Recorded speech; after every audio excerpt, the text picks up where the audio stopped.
Middle class income tax से परेशान है, बिजनेस करने वाले, व्यापार करने वाले वैट, टीडीएस और जीएसटी से परेशान है, टूर ट्रेवल का काम करने वाले रोड टैक्स और टोल टैक्स से परेशान है, सब परेशान है। इनकम टैक्स डिपार्टमेंट वाले पूरी कोशिश कर रहे हैं, फिर भी जितनी वसूली होनी चाहिए नहीं हो पा रही। जीएसटी डिपार्टमेंट वाले भी काम पे लगे हुए, फिर भी जीएसटी की चोरी हो जा रही है। अभी तो क्या हो रहा है, अभी लखनऊ में था ना, जीएसटी के लोग खुद ही 200 करोड़ की हेराफेरी करके बैठ गए, इनकम टैक्स वाले खुद ही हेराफेरी करके बैठ गए। और जब भारत में इतने टैक्स लगे हुए, इसके बावजूद भारत के ऊपर 250 लाख करोड़ का कर्जा है आज की डेट में। और नतीजा क्या है, जनता भी परेशान, सरकार भी परेशान और जीडीपी 10% भी नहीं हो पा रही। समाधान इसका है वन नेशन वन टैक्स। सारे टैक्स खत्म कर दिए जाए, ना इनकम टैक्स की जरूरत है, ना टोल टैक्स की जरूरत है, ना रोड टैक्स की जरूरत है, ना वैट की जरूरत है, ना जीएसटी की जरूरत है, किसी भी टैक्स की जरूरत नहीं। और वो भी कमाई पे कोई टैक्स नहीं, केवल खर्च करने पे टैक्स। सरकार को क्या करना है, इनकम टैक्स डिपार्टमेंट खत्म कर दे। सरकार को क्या करना है, जीएसटी डिपार्टमेंट खत्म कर दे। सरकार को रोड टैक्स डिपार्टमेंट खत्म, टोल टैक्स डिपार्टमेंट खत्म,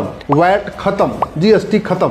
सरकार को केवल इतना करना है कि जब भी कोई व्यक्ति खर्च करे उससे 2% वो बैंकिंग ट्रांजैक्शन टैक्स लेता जाए। अब आप कहेंगे 2% लगाएंगे तो लोग जो है ऑनलाइन खर्च ही नहीं करेंगे, फिर तो लोग कैश में खर्च करेंगे। इसीलिए 100 रुपए से बड़े नोट बंद करने की जरूरत है।